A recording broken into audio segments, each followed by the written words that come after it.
Example problem 13 says, how many particles are in 42.52 grams of silver, or Ag? So we're told that we have 42.52 grams of Ag, and we're told that we want to convert to particles or atoms of Ag because it's a single element. So going from grams to atoms are particles or molecules, however you want to word it, where you're using that 6.02 times 10 to the 23rd, that Avogadro's number, is always going to be 2 steps. You always have to convert to moles before you go from grams to atoms, particles, molecules, or from atoms, particles, molecules to grams. So draw our multiplication symbol, draw our division bar. Grams of Ag goes to the bottom.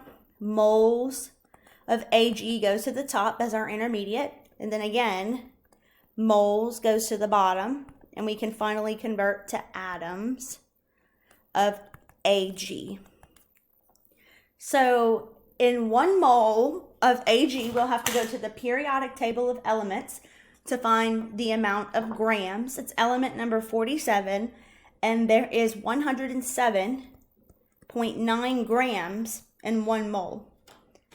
And so in 1 mole, there are always 6.02 times 10 to the 23rd atoms of anything. And so now we're ready to convert because grams cancels, moles cancels, and you're left in units of atoms. So in your calculator, you will write 42.52 divided by 107.9 times 6.02 times 10 to the 23rd, and that will give you 2.37 times 10 to the 23rd atoms of Ag. Let me know if you have any questions about example problem 13.